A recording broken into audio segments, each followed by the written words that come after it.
Let me cook. What's up, I'm my over here man? eating again, baby. Yeah, What's up, brother? you gotta walk. You gotta walk to where you're eating, man. We had to clean up after that last time. Hey, look, I just want to make everybody aware that does follow me on my regular, normal Facebook page. If you're watching the show or you're interested, I got an update on the finger. It's completely out of the thingamajigger bobber wrap. There's a little scar going across the knuckle, but other than that, it's stiff as a board and it needs physical therapy. But all is well in that aspect. So I'm glad to have it. I know I've got some permanent damage to it. Like there's going to be some numbness and tingling and all kind of craziness and a little stiffness and a little immobility from certain portions of the finger. But for the most part, it will still operate to the most part. Yeah, yeah, I That know was a how that sharp feels. knife, bro. Sharp knife. I mean, they do that to you. I tried to warn you. Especially when you sharpen a knife that like literally shouldn't have been sharpened. Th- That This shit was like episode, hot butter through my finger, bro. It was like, phew. I was like, wow. this episode is sponsored by gloves.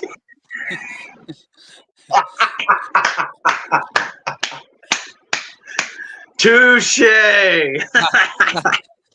Adhesive strength band-aids. When you're cutting a zucchini and your finger goes dangling. Dude, that's exactly how it went. That finger went, doop. I was like, oh, shit.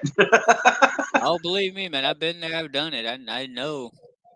Oh, that was crazy. I can't. It's I was so mad at myself. I'm like, we really have to do this because this is something that's got to be fixed like immediately. yeah. That stuff starts Uh, growing back in the wrong way and you're in trouble. Oh yeah. Except for me, bro. I've always tried to find a way to keep my shit, you know, growing on its own, healing on its own. Right. Those Like a those lizard's doctor tail. bills get yeah, those doctor bills get expensive as a motherfucker. No doubt. No doubt. Well, check it out. We're like a week and a half away from June. So I want to make an announcement that starting the second Sunday in June, the Plunder will be going live each and every Sunday. It will be a Sunday mid-morning show in the preseason, building up to the season, and then it will be a Sunday after game show. If there is no game on a Sunday, perhaps on a Monday, I will shift the show that particular week to the following day. But I wanted to make everybody aware that starting the second Sunday of June, the Plunder will be going live. Hell yeah. We're gonna be hitting it from all different angles. Bruh. Well, that'll help too, cause I know when Braden's born, I am gonna probably be have like a week or so off. Oh, my focus won't shift. My focus will shift, but it'll just shift in addition to, I'll start adding a few wrestling topics to my show. So we'll get it done. We'll get it done. Oh Even yeah. if we have to Oh tape yeah. record a show a week and then put it together and then run a recorded show, then that's what we got to do. But we'll still be able to create some content. Oh, we'll definitely be doing it for that time frame. It'll just be, not as consistent Different. as we like. Absolutely. So moving on to the show tonight. I got a few topics that are interesting topics and it gives the ability for feedback from both sides, and it gives perspective from different angles. Okay. So I was reading a couple of different articles, and I've also heard this on a few different shows. Which teams are most likely to have won the division the previous year, lose the division the following year? Well, case in point, that one team, at minimum, one team in the last 19 of 21 years has went from the bottom of the division to win the division the following year, right? No shit. Yeah, yes, and that's a fact. I checked that. All right. So one team at minimum for the last 19 of the 21 years has come back from the bottom of the division to win the division, kind of like worst to first scenario type thing. Well, case in point, the Dallas Cowboys were considered 1B because there was two teams. They were talking about the two teams likely, right? Yeah. And it was 1B was the Dallas Cowboys. And, you know, you look at that division, you've got the Washington Commanders with a rookie quarterback and pretty much a new system from the top to the bottom, quite literally, in the last 18 to 24 months. Then you've got the New York Giants, which we were just talking about the other day, and we kind of both are in the same direction. We don't think they're going to do much this year. And then you also have the Philadelphia Eagles, which still have a fairly decent team. They got a really good coach. They're very experienced. And let's just assume that we weren't the only team to draft good, solid players, right? Because going back to the draft, there were a lot of teams that actually did have a high grade. You know, this was a really successful draft because the draft was loaded. It really was. You almost couldn't hit on something. So that being said, the Buccaneers are 1A. And this was the argument. Let's just say we were a mediocre team, right? By record. A lot of standards. By record, right? All right. What we did do is win the division for the third straight time, no matter what. But by record, we were mediocre. Now, the Saints had the same record, but we won the tie, right? So that put them in second place. The bottom of the division, everybody knew, was the Carolina Panthers, which leaves the Falcons at number 3. The Falcons were actually 2 wins behind us with Ritter as their quarterback, right? Now, I don't think a lot of people realize, bro, how close Atlanta was to kind of unseating all of us. Yes, very, very, very close, very close. A few mistakes on defense and a few mistakes on defense and a lot of mistakes by Ritter cost them the season, to be honest with you. And that's what led to the Falcons not only drafting Michael Penix at 8, keep that in mind for the future, but they signed a $1 billion contract with Kirk Cousins. Bada ching! The most overpaid quarterback. Now, let's give his credit as due. He is I would consider him the lower high tier of quarterbacks. If he's got the right squad around him, he can actually do something. But he can't do anything in the postseason, and he's proven that. Now, that being said, moving past that, the argument was that the number 3 team, obviously nobody thinks the Carolina Panthers are nowhere near close to being that team that we're talking about right here on this topic. So you move to the next team, and I think New Orleans, to me, I think New Orleans and Carolina are going to be fighting for the basement this year. I agree. I think New Orleans is fixing to go into complete rebuild. As soon as they can figure out how to get rid of Derek Carr, they're going to go into complete rebuild. So let's talk about it, bro. Just real quick, Mike Thomas still ain't signed either. I thought he was worth a damn. Look, that's a proven reason why you don't shit on your people in public like that in the NFL, because you not only lose the faith of your team, but you lose the faith of the whole NFL community, bro. Bro, everybody knows. No matter your talent. I mean, everybody knows he's a one-trick pony. Outside of doing that, what's he doing? Old slap boy. Yeah. Yes, sir. But getting back to the subject, so now let's seriously take this into consideration from an open-minded perspective. What did the Buccaneers do this offseason? We re-signed a lot of veterans. We added a few specific pieces that we needed depth on more than anything else, while the youth that we have been drafting continue to develop. We also went and drafted, I think, in the top 4 rounds, guys that will end up making an effect throughout the season on our roster. Not to mention free agent signings that we've got that I think we can always hit on 1 or 2 a year, to be a consistent role player, if nothing else.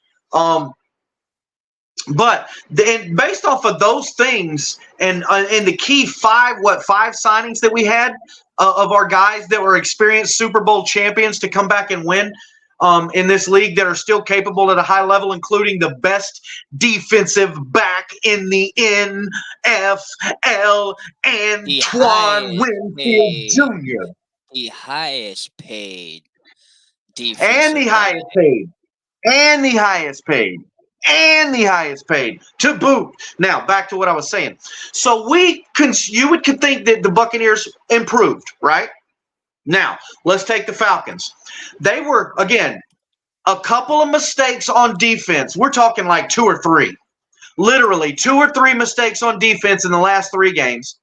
And a bunch of mistakes by the quarterback. Now, I don't see Kirk Cousins being that kind of quarterback, if he can stay healthy, to make a ton of mistakes. That's not his game. That's not his game at all. He might not throw it down the field, and score 35 points on you like you need him to do. And against the Buccaneers, you might have to do that because this offense is highly volatile. Bro, this Bucs offense this year could easily go ham. I totally agree, dude. That's the key point that a lot of people are using to go against the Buccaneers is our offensive inconsistency. I mean, I would love, and call it what you want, but I would love to somewhat feel like that Dirk Cutter, Bruce Arians offense, that air raid offense, bro, to where we're putting up and averaging 30+ points a game. Dude, just look at the running backs and the two starting wide receivers, Chris Godwin and Mike Evans, who are 1,000-yard receivers yearly. Let's go ahead and put facts on facts. Now, Chris Godwin specifically is 4 of the last 5 years he's been a 1,000-yard receiver. He missed one by year. All right, so but then you add Trey Palmer coming. He's only gotten it twice. I thought it was the last 4 to 5 years. No, he could have had 2 years was injury prone, and those years, had he had continued at the pace he was going on, would have easily been 100 catch, 1,000-yard seasons. He got it. He was supposed pretty much anywhere you could almost put. Let's say it this way: he's a number 1 receiver on 25 NFL teams. Absolutely. Oh, not even 25. I'll call it that, bro. In 32 NFL teams, bro. And all he could be a number 1 receiver. Teams, he is easily the argument for that number 1 receiver. That is why he's also the argument for probably one of the top 3 best blocking wide receivers in the game as well. Yeah. And you know what, man? And speaking of that, you're hearing things from one of the top guys in the top guys in the NFL, with Justin Jefferson not being at OTAs. Yes. Have you ever, and think back, have you ever heard Mike hold out or hear Chris hold out? Or not show the unity, you see, and that's the thing that small market teams can have over everything else is that camaraderie, bro. That unity that you need for those key guys in that locker room to stick together and join it no matter what. Hey, I'm not going to put you in that position. Yeah. And and that is something, man, I will happily say that Brady brought here when he came to Tampa. That was something that I do, as much as I'm not going to jump on that bandwagon, although I'll call him the GOAT. he brought that winning atmosphere. He brought that trust. He brought the camaraderie, like you talked about. You know, he brought those things, and he took guys like Mike and Chris, who were already established veterans, bro, and said, "Hey, yeah, y'all have done some cool shit. Now we're gonna go do some better shit. But you're also gonna be able to mentor these younger guys better Yeah. than you have been." You know what he did, in my opinion, to put it clear and just he matured the Buccaneer organization. That's Absolutely. literally like you think about the mentality of what we had at quarterback. Great. Look, I'm not going to talk shit about Jameis. It's over with, said and done. Jameis was a hell of a quarterback. I think in the right situation, he can freaking succeed. I really believe that. I believe he has the ability and the want and desire to succeed, but it's in the right situation. Other than that, no harm, no foul. But at the same time, when Tom Brady came, it was a whole different mentality. Like, you couldn't behave in certain ways because you've already seen. We didn't have faith at. We didn't have faith what New England faced. Tom Brady came in and everybody just switched it over. Mm-hmm. They didn't go out there and embarrass this team. They didn't do these things. We were one of the cleanest teams in the league the year COVID happened, and that was because our team actually had extra restrictions on the teams that more than the NFL league even had on their protocol sheets. So that goes back to that unity and that loyalty that we really need in those locker rooms. Now that leading back to hey, let's not forget though, during that time frame, we may have had that loyalty, but you see what we were doing as a team. We were winning Super Bowl. Absolutely. Hey, you know what? Absolutely. We were winning Super Bowls. I just want to say this since we were talking about Jameis beforehand. Year 2 in the Bruce Arians system would have been different, would not have been a Super Bowl. But I believe we'd have made playoffs. But that I was gonna say that would have been the year that we all couldn't tell Jameis he took us to the playoffs.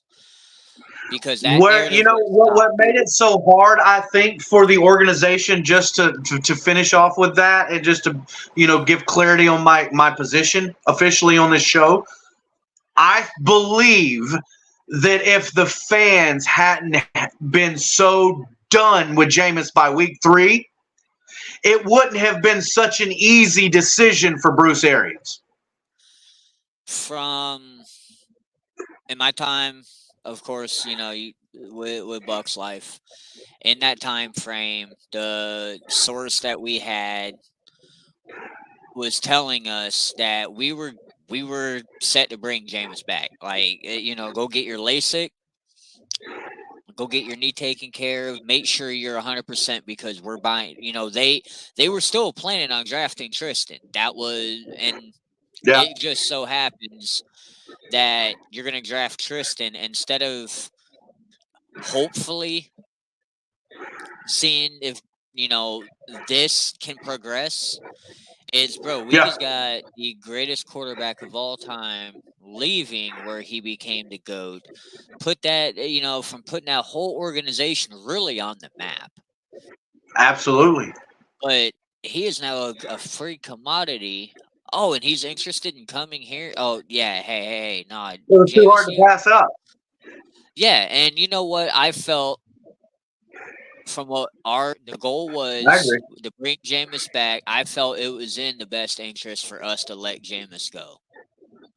Yeah. Now. Yeah, and that was proven when we won the Super Bowl. Well, I'm gonna say this: we should have let Jameis go beforehand. We should have let him go sooner. You think? And I say that because you think we should have cashed in and let him as soon as we signed Arians? No. We should have known. Hey, Brady was coming out. Let's go ahead and cut. Let's cut Jameis because we knew he was coming out before we were really supposed to know. But at the same time, you go back to the argument with Jameis was obviously his eyes, making those, and that has, with me having issues with my eyes, making those quick impulse decisions, you need that extra second to focus. So I can see his decision making was thrown off, right? Okay, so So between the vision being an issue and the ability to he knew what his capabilities were, and you're an FSU fan. You've seen this in his time when he was in that Garnet and yeah, Gold. yeah, He wants to be he was made to be Superman. absolutely, That's I agree. what Florida. He That is has what every Florida ability State to be the best that University. ever played. That is what Florida State University built on that young man. Is you are our Tim Tebow, and that is exactly what it, in a way, what it was. It's, hey, you're not Right. exactly what the Tim Tebow fit is, but Yeah, you're our that version of specific Tebow. ideology. Yeah. Yeah, like you fit our what we want. Like if And he he did. no, well, let me ask you this: in 5 years, he gets drafted by Bruce Arians. In 5 years, do you see a different Jameis? If Jameis got drafted when Arians was hired, or if Jameis could have started his career with Bruce at the helm, even in 2015, Yeah. absolutely. I do believe we would have had a different Jameis, because I will say this. I think him We and came his in, inconsistency from the organization is what fucked his career. yes, the inconsistencies from the organization played a absolute huge part in his development, everything. Not to say Look at every other NFL team across the league in the last 20 years that has gone through that same scenario. Coaches and coordinators over a young quarterback's career. Most of those quarterbacks struggle to excel in their career early on. absolutely. Look at And Jared Goff. well, and what I'm going at with it is, yes, like Daniel says, Jameis's eyes would have made a difference. Yeah. We're not going to discount that. We're not going to say that didn't play an integral part. Between the eyesight and again, what I alluded to was them wanting to build the Superman mentality to, you put the team on your back, bro, and you go and win that damn game. And he Right, did, right. bro. He went and got y'all a national championship. He became bro, and again, he beat out Marcus Mariota. And to me, if I had to sit here and say who has a better career at this point and who has had a higher ceiling and better trajectory, it has been Jameis. Yeah, no doubt. Because they gave up on Mariota real quick. Quickly. We gave Jameis the entire 5. Oh yeah. To the We last put game. that To bro, the that last number, game. To the last throw. that number that he wore in Florida State, we gave him the exact number of years in Tampa, and bro, he killed it, bro. He balled. If you look at his stat sheet during his career, the dude balled.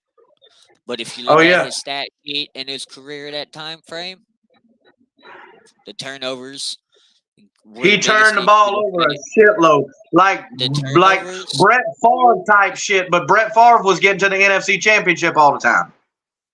and I mean, again, same thing with Peyton Manning. Now I'm Right, saying this. right. I'm saying that to say it this way. Oh yeah, I mean, Daniel, both of them are trash. I'm not discounting that. Agreed. But if you look at the way Jameis was, Yeah. he did, bro. He put that team on his back, Mhm. and it wasn't the smartest decision, bro. Like, nobody ever taught him from the time he was in FSU, even in high school. he was never. And again, maybe this was the humbling for him. Right. So again, I'm not discounting it. Look, And coming out then, of college, I was the first one to say guys like Derek Brooks and Rondé Barber needed to surround this kid because of the veteran, I'm gonna say it this way: we will see this year in Cleveland the real Jameis Winston. Yeah. And I'm not saying that in a negative light. I'm not saying that with that Tampa Bay Buccaneer fandom under me. We're going to see the real Jameis Winston. I don't think he's being held back anymore. Nope. You're going to see Jameis beat out what was considered to be a solid quarterback and a game changer. You calling that? You're gonna see him beat out Deshaun Watson, bro. Whoa! Okay. You're going to see him lead Cleveland to a wild card position in the AFC playoffs. Do they win the division? Do they win the division, bro? I can't say that. But Jameis Winston will lead Cleveland to a wild card berth.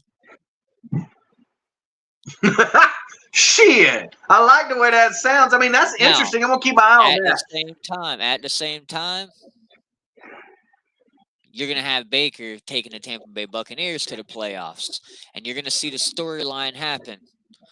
Two number one draft picks taking each other's team to a playoff. Get ready. That's freaking interesting. Well, quickly to go ahead and Daniel, Deshaun, hang on. Deshaun's going to start, Daniel. Deshaun starts this season.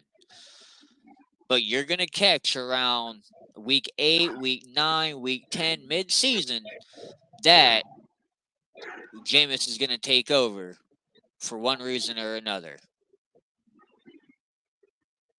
Okay. Well, to go ahead and segue real quick and get this last topic in, because this is a really interesting one. We were talking about other things as far as me and a friend of mine while I was at work the other day, and we were talking about the future and changing of the guard kind of concepts. So it made me look and find a few spotlights in the Buccaneers and see some things. Well, everybody knows that I love Chris Godwin. We had a conversation about him earlier and how important he is in this organization. And yes, I would love for him to retire as a Buccaneer. I don't think the money's going to work. If it does, great, and I hope I'm wrong. But nonetheless, the best way for this all to end on both sides, and I think based on the history of the relationship, if Godwin is to go, it's going to go mutually. It's going to be an amicable parting of ways, whether it be a trade or what have you. He's going to have a little bit of say in things that happen, and I believe that because of the kind of play he's given to Tampa Bay and the kind of organization that we've seen run. Are you predicting that Chris Godwin's last season in a Tampa Bay Buccaneer uniform? Yes, I am. I'm predicting this is his last season, and on high alert, it could happen before the end of the season, depending on the first 6-game outcome. Now, take that into consideration. We turn around. The Buccaneers are 1-5 or 0-6. What happens? Do you think we're going to lose a guy like that in the offseason when we can get something for him right now from a team that's actually going to be able to compete for the playoffs? No, thank you. We're going to ship that and get a good price tag for it. Okay. So I see where you're going at with it. If things were on a that's an extreme chance. Okay, so. I'm going to agree with you that this is going to be Godwin's last season in Tampa. I don't think it happens via trade. Okay, fair enough. I do see it just being we can cut him and save more money that way. Yeah, it being either a cap casualty, or if he does get traded, it being later in the like in the off season trade pick value type thing. Right. Yeah, absolutely. I can see that more likely. So that being said, who do we got? We got Mike for 3 more years, potentially 2 guaranteed. I see Mike staying around for at least 2 more. The third one's not really guaranteed on either side. Now, you say that. Who do you got? We got Trey Palmer, right, that we expect a boost from this year. You know, Yeah, we I was gonna expect say him to I step up. expect him to. Yeah, I was gonna say I expect a big Now, step forward out of Trey Palmer this year. we've got Cade Otton, which I expect him to continue to excel. He did exactly what I said he was going to do last year and excel even more, and I think he's going to do that this year. But who else do we have? Okay. I went and looked so far, right? Yeah. So who the fuck do we have at this point after that? Jalen McMillan from the Washington Huskies got drafted by the Buccaneers in the 3rd round. Now, let me give you a little history load. All right. The Washington Huskies had 3 top players in the top 37 picks. Get the fuck out Huh? of here. Get the What? fuck out of here, man. What? Get the fuck out of here. Look, I'm trying to tell you. Check it out. Jalen McMillan. He injured himself in the middle of the season, right after the beginning of the season, like week 4 or 5. He injured himself. He was on pace. He had like a couple of touchdowns and a few hundred yards at this particular point, in the season. And he injured himself. Well, he was trying to rush back. Because the team was doing really well last year. Everybody was considering them to continue to move up in the rankings and contend for the national championship and all. Well, he was rushing back. He had a conversation with one of his other wide receivers in the group, and they were like, chill, man, chill, man, chill. So he ended up coming back. He scored 2 touchdowns and 1 touchdown in each of the playoff games, had 100 plus yards in the playoff loss to the Michigan Wolverines, right? His abilities or his build is pretty much very comparable to Trey Palmer, right? But that dude can get up. Not only is he quick, but he got big vert. So that's a big factor for him. I really can see the way that offense worked at a high level. And you take into consideration, look at these guys that play in the SEC. Think about this mentality and this perspective. These guys face high-profile games in college all the time. Washington did that this year. I think that kind of exposure helps the young guys quickly develop as opposed to, a slower pace from guys that, graduate from Rice University that might get 1 game a year on ESPN. Yeah. So I think for development purposes that I really am on the board of keeping my eye on Jalen McMillan to replace Chris Godwin potentially, as far as that body that we're going to need if we get rid of and move on from Chris Godwin. Now, another key factor, Levante David. Oh, go ahead. Okay. Go ahead. Go ahead. Say I didn't watch a lot of college this season. So I didn't get to see a lot of tape on this McMillan cat. What I have read, I'm excited to see him, and I'm a dog kind of fan, so the Huskies I tend to watch the Huskies a lot. The Huskies, Bulldogs, I'm Fresno State. I watch a lot of dog teams. I grew up in Georgia, so it's kind of my nature. But getting back to it, the other player that we could potentially be losing and moving on from is Levante David. Levante David is potentially on his final. I think Levante retires at the end of the year. I kind of feel that way too. Now, I feel that Levante retires at the end of the year. I think we're going to have a successful year. I think we're going to go to the playoffs, and I don't know how far, but I believe we're going to fight for a championship this year. And I think that's going to be his final gusto. He played at a very high level again last year.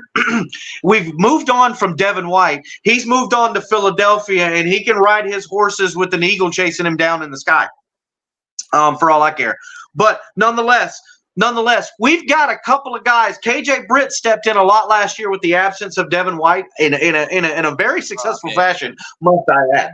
Yeah, I add? I'm excited. I'm excited to see KJ this year in a full season. In that position, bro. Like, bro, that right there is gonna be where I'm at. My eyes are gonna be on a lot of it this year, bro. Just seeing what we're. You want my opinion? Yeah, let I believe go. Jason Light sat in a room with Levante David and had this conversation. We need you, big guy, for one more year. Give us one more year. You know you got it in you. And the reason why is we need KJ Britt to continue to grow because we believe he's going to be that guy. And coming off his rookie season, which he wasn't that capable of playing that much because he was injured and coming off an injury from college and preseason, that Savassier Dennis, I believe, is really going to make leaps and bounds this year as a Tampa Bay Buccaneer. Leaps and bounds. I agree. Leaps and bounds. Because we didn't get to see much of him last season, and Nope. I mean, understandable. It was deep, he's deep in the rotation. He did start off the year injured, stuff like that. So I am hoping that you were right when it comes to this young man because I had high hopes for him.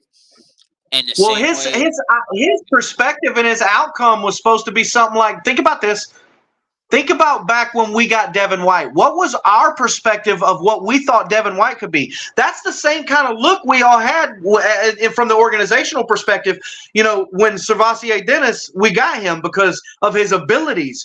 And when you got, mindful, the coach, Todd Bowles, is a fanatically great defensive coach. Let's not take that away from him one bit. He might struggle as a head coach and have in the years. He's gotten better, but as a defensive guy and a defensive mind, that guy knows linebackers and he knows blitzing and he knows coverage. Does Joe Tryon Shoyinka finish the season as a Tampa Bay Buccaneer? I'm going to start off and say nope. I don't think he makes it out of preseason. I don't think he makes final roster. You got Randy Gregory, Kalijah Cansey. Nope. And I'm just those are the two first names I named. Nope. And you know what? We still got Logan Hall. We still got Logan Hall, and I think he's got another year before he's up for contract. I was gonna say I think he's got a year, but at the same time, I would be okay with Logan Hall's contract and let JTS walk, and I would let him walk at the end of the preseason. Hell, I would let him walk right now just to go ahead and free up a spot for another move. Let me say this. The only way he potentially saves his season, not his job, but his season, is he blows minds in preseason. Like he comes out like 15 more pounds and he's got to come out and be Nick Bosa in preseason. And I don't see that happening. It ain't going to happen. There's absolutely no way that he comes out and puts up those type of numbers and just goes ape shit. No way. So that being said, I mean, I'm gonna venture to say it's his last season. I could see us moving on from him. I don't see it. It wouldn't shock me if we moved on from him in the season. I'd keep him. You never know what happens week 1 or 2, bro. The way the injuries pop up and the way these guys ain't getting physical in preseason, I'd hold on to him for about 4 to 6 weeks at least. Well, I was saying, Vernon says that he believes the Bucs keep him because they always are wanting a rotational guy. And now I can believe it. Yeah. But I do believe he does carry enough capital that you could go ahead and just get rid of him if somebody comes calling because if somebody comes calling, get rid of him. I wouldn't shop him, but if somebody comes calling, I mean everybody knows the situation money wise, and so if they come calling, get rid of him, get something out of it. Yeah, Huh. I mean, and Yeah, you never know no, who's drafted in the 6th round could turn out to be the greatest of all time. yeah, I was gonna say, and no disrespect to the JTS or anything, but I'd be alright with anywhere between a 5th and a 7th round for him. Look, Brock Purdy was freaking last pick of the draft, homeboy. And I mean, He's Me's a right. starting caliber quarterback. That's what he is. Well, I was gonna That's say all I'm gonna Me's say is right, he's a starting caliber quarterback. well, I agree with me. I don't think anybody really does come calling for JTS. The only way that I will disagree with you on this one, me, is if you get somebody that just is in need of an edge rusher. That's it. Yeah.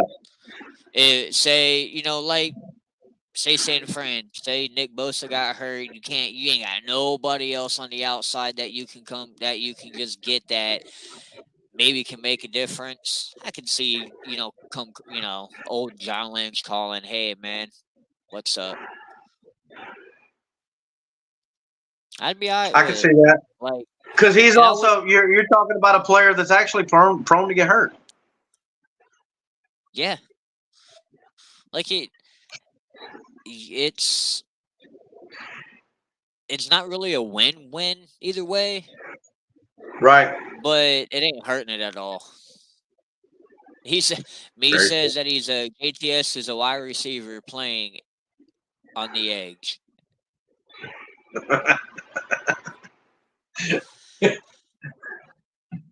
Now, I can go with that. I'm just gonna say this, bro. It is JTS was not what I was expecting when we drafted him. End of story. I don't think he's lived up to it, but I don't think he's a bust. He's far from a No, I bust. don't think I he's just a think he complete needs. bust. He needs to be in a different system. I think he needs a different system. I think he could benefit from maybe a scheme, stuff like that, new Personally, surrounding. I think you just let him focus on being a pass rusher, and you'll be fine. Yeah, Put him in and I don't a think 4-3 at D end, and that's what I would play JTS. yeah, Because his coverage skills is ass. and really that's the only reason we have issues. That, and I mean, in the beginning, he was getting, his angling was wrong, but he I seemed to mean, have look at fixed this it. past season. When he was in, he actually produced fairly decent. Not great, but fairly decent last year as far as his play versus production. So it wasn't Hey, horrible. so Vernon brings up a good point, and I get it. It's no disrespect, and it doesn't sound crazy, but he said that JTS reminds him of Gaines Adams, and I think we had made that I mention. think you brought that up a few weeks ago. He does. It's you expected everything because you seen that play in college, bro. You couldn't deny it. I understood why we drafted the Yeah, cat. I was hyped for it. absolutely. And then just like Gaines, bro, like Gaines Adams would have those plays, but that would really be it. The consistency was more down than up. I'm gonna say before the Bears trade. After the Bears trade, we know how it is. Yeah. We know Yeah, that. no doubt. But yeah, All I think right. we'll definitely move on from him again.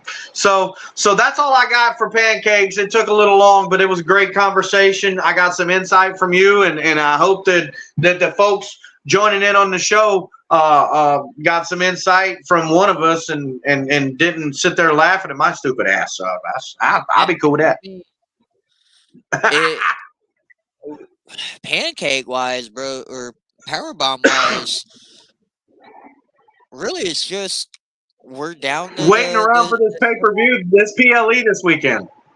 Well, yeah, we got the semifinals for King of the Ring or King and Queen of the Ring tonight for Raw.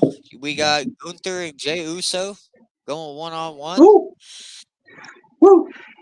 And as much fun as it sounds,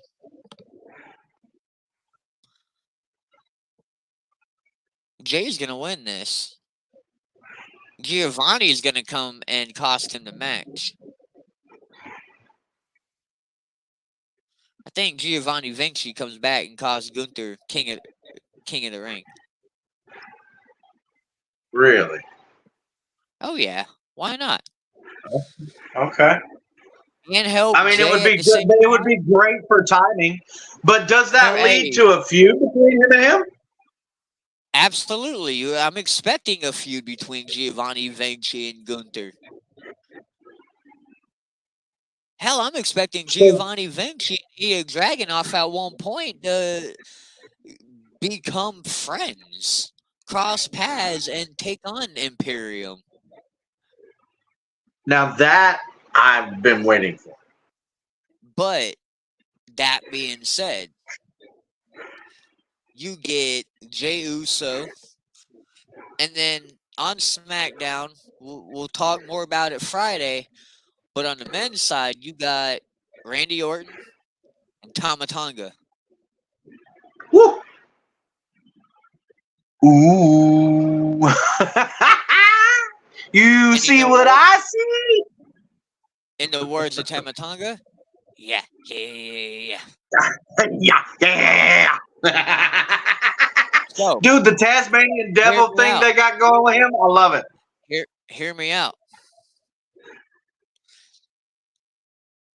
King of the Ring finals. Tama Tonga, Jey Uso. What better way to kind of add to the layer of that storyline and that feud? Don't say it ain't so. What better way to get Jacob Tattoo debuting? Because you can't get Jimmy debuting right now. So who's going to save Jay from the bloodline? It's going to be his cousin Jacob.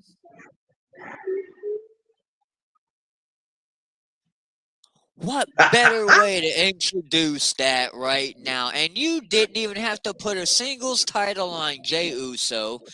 You bought into him. You could throw a title on him down the line. Throw him a Money in the Bank at one point if you'd like. And run it that way. But bro, you just brought Jey Uso back into the bloodline storyline. And now you're I predict this right now. I've actually said it to Andrea a few weeks ago. Jey Uso will win Money in the Bank if he don't have a title by then. I could see that. I could see if he don't have a title by Money in the Bank, he's going to win a title. He's going to win that belt or that briefcase. I could see that by then. So Jey Uso becoming Money in the Bank champion, if not, or Money in the Bank winner, if not having a singles title to go along with his King of the Ring crown. I dig it. Yeah. That's me. Just pure yeet. Yeah. Now, on the women's side, this is going to be fun. I mean, I would prefer a Jay and Randy fight, but the Tama Tonga makes so much more sense. Oh, bro. Just think of the storylines they can build right now. I'm telling you. That's just like so interesting. You can't, I mean, come on, man. Like, you're not going to have Randy go heel in this match. It'd be dumb. There's a lot for Randy to win by winning King of the Ring, so I could understand it. Yeah. He's never won. Has he? He's never won it. That's the only thing he's missing. I can see Hunter throwing it that way. What up, Sean? But I can see Hunter throwing him a King of the Ring. But it just Jay and Tama Tonga in the finals. It makes so much more sense. It just It does. It makes so much sense to just add this layer because the bloodline is still the #1 topic in wrestling, no matter where you're doing it. Yeah. Now, Yeah. on the women's side, you got Io Sky and Lyra Valkyria tonight. I I'm don't kind of know. I'm stuck up in on the this air. one. Yeah, I'm up in the air. I think Io pulls it off thanks to damage control. And then on Friday night, you got Bianca and Naya, and we're going to go into details on Friday about that one too, because we're going to talk about why Naya's in the semifinals instead of Jade.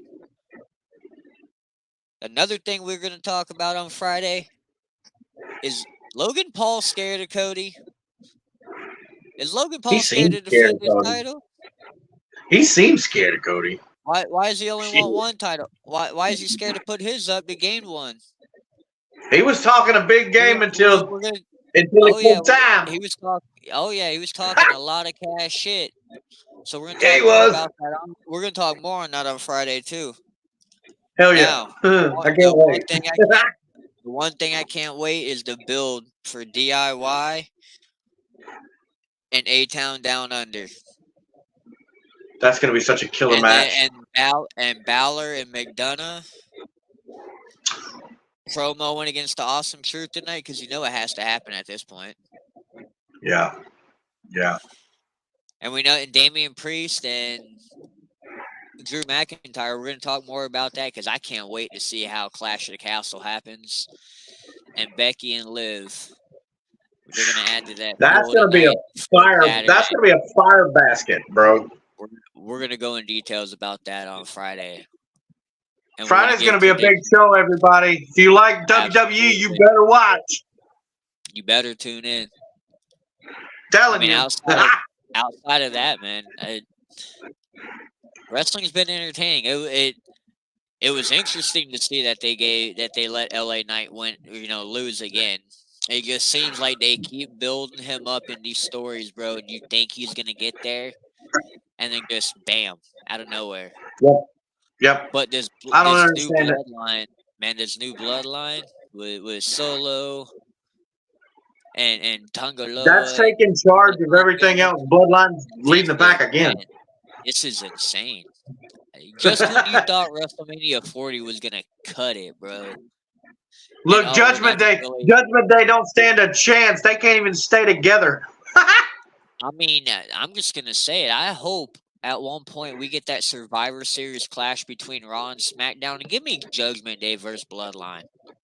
Thank you. Oh, man, I'm so waiting for that. And build up the Judgment Day, because Lord have mercy. Oh yeah, bro, they are so lost without Rhea. And they are. I'm just gonna say it, bro. You can tell that Damian ain't keeping the title for long. You can tell that he's kind of distancing himself from Judgment Day. And I've seen a couple reports that I can see that they say Judgment Day could cost him the world title. That to me would be the way that I would split them up. The real way that the crack at where everybody can see it. We not only think it's there, but the paint's worn off and we can see a gaping hole. And I think that's the best way in this moment. But what do we build up to and how long does that build up to? Because do you cause problems and then Rhea back while she's gone? Think about this. While Rhea's gone, she sees everything. She's got a problem. Mommy's got a problem with the way Homeboy's running the show. So when she comes back, she cohorts to make him lose the title at SummerSlam. No. Damian Priest loses to Drew McIntyre at Clash of the Castle. Really? You think so? It's written on the wall, man. Drew almost caught it last year up until Bloodline. Drew almost had that title last year against Roman. Bloodline cost him. And they just re-signed him. Yeah, he just re-signed. He got that championship from CM Punk. or he got that. Did you see the looks? Did you see the look Finn Balor gave Damian Priest? Absolutely, the writing's on the wall, so it'll be interesting, man. But you know, let's get ready for Raw. All right, brother. Hey, man, you have a fantastic week. Thanks, everybody, for tuning in. Thanks, everybody who chimed in. We appreciate you. We love you. Until then, Friday, we'll see you, Pancakes and Powerbombs out.